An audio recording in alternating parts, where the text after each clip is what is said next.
No, it's a little longer than what you might be normally used to, but we're almost done. But not without me first giving a sermon.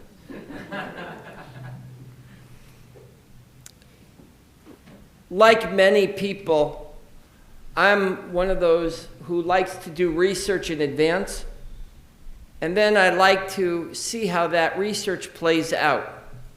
If I go to an opera, I first read the libretto. I might even listen to the various motifs and themes so that I recognize them as they come forward. And so the same is true when I was becoming a parent. I read as many books as I could. In my day, one of the famous books of pregnancy was What to Expect When You're Expecting, so that I would know what was coming. And this way I could anticipate and be as helpful as I possibly could. And then you realize that books say a lot, but the reality is usually very different.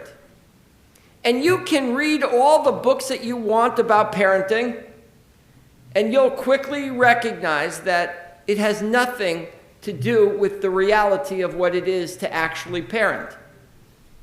It's the same thing with driving a car.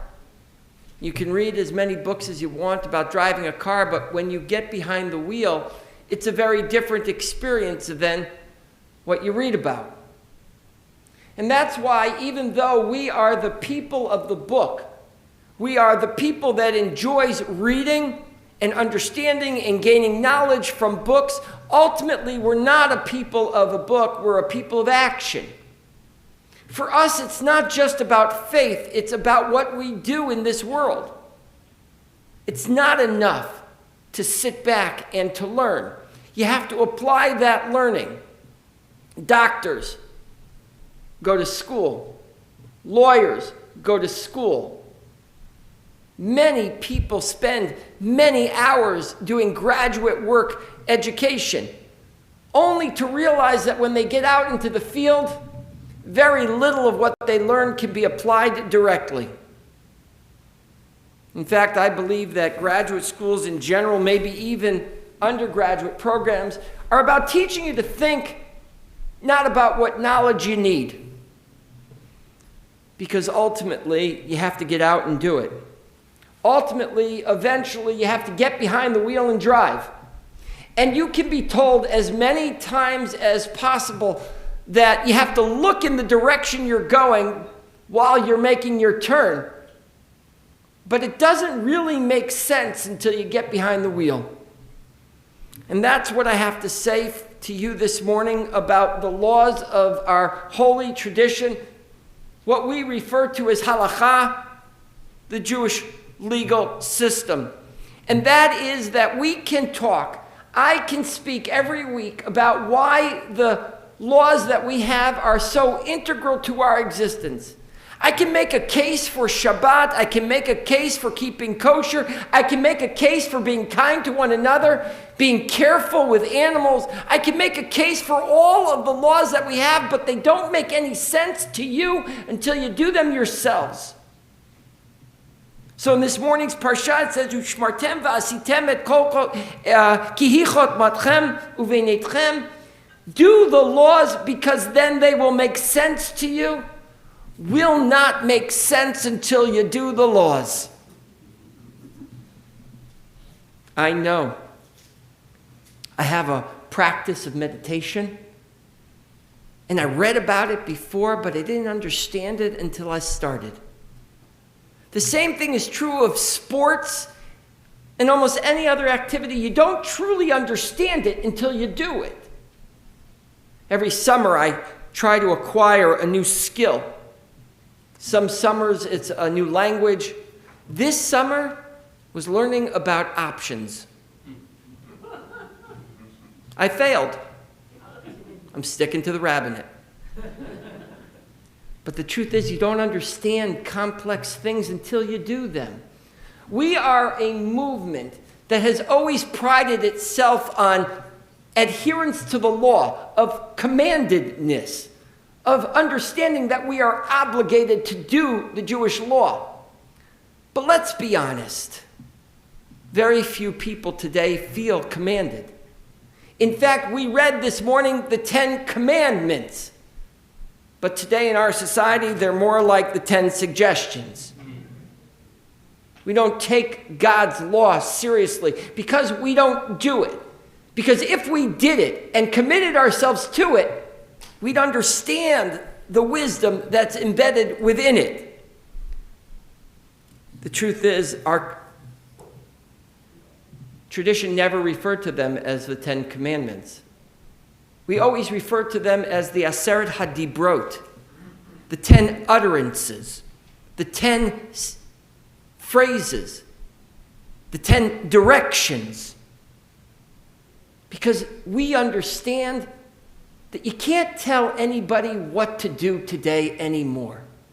You can't tell someone to wear a mask as much as you can't tell them to get a vaccine. But you can only understand these things once you do them.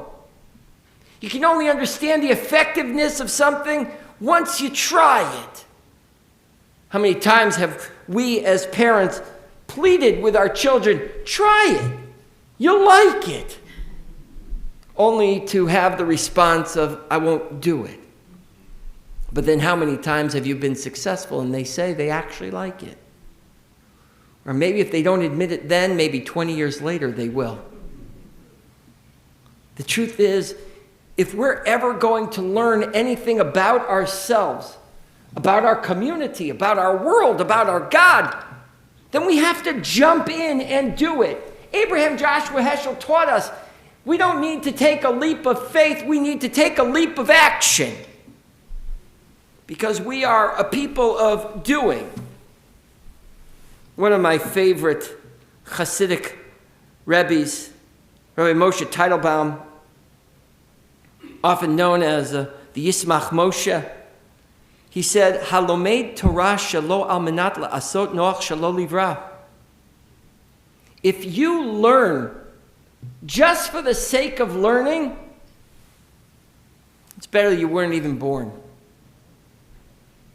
He says, "V'lahavin eich chochmei ha'umot l'shitatam v'chochmei Yisrael l'shitatam."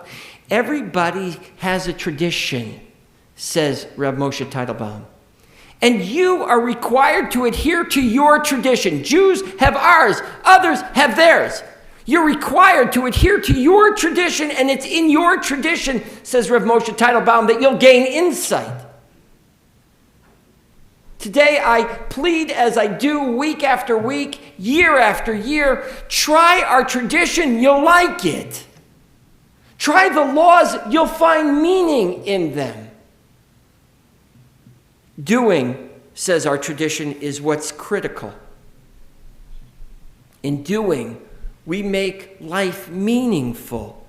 In doing, we discover aspects of self. We discover what it means to treat others with kindness and how that repairs our world one step at a time. We discover what community, what kahal is all about.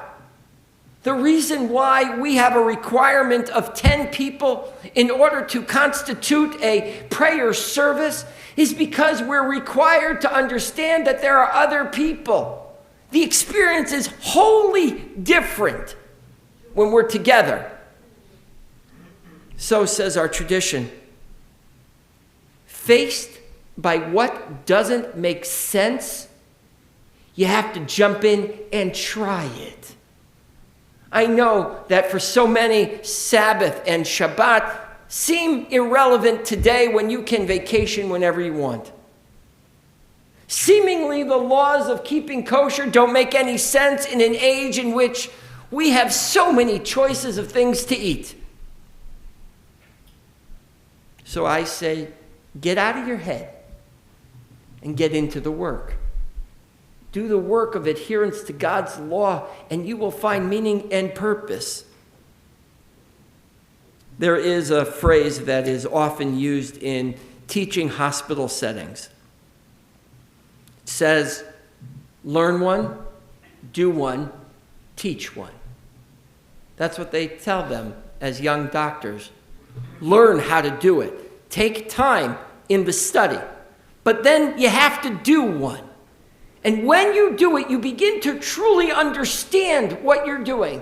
And then once you truly understand, then you can explain it to someone else. Oh, how we try as clergy to share with you the wisdom we acquired in school, how we have applied it in our lives and made more meaningful experience. And then we try to teach it to you. But you have to take the next step yourself. You have to say, I'm going to commit myself to a daily practice of kindness to others, a practice of building community, a practice of devotion to a power higher and greater than ourselves, commitment to a law that can mean great and deep things to all of us. And so I say one last time, faced by a life that might not make any sense, faced with a world that is so different than we ever imagined it must be, it could have been, we must get out of our own heads and get back to the work of making this world a better place. We've had a year and a half off of only watching ourselves. Now it's time to get back and do the work of the Almighty, God's holy work of repairing this world. Shabbat Shalom. We continue with the Chatzi Kaddish, page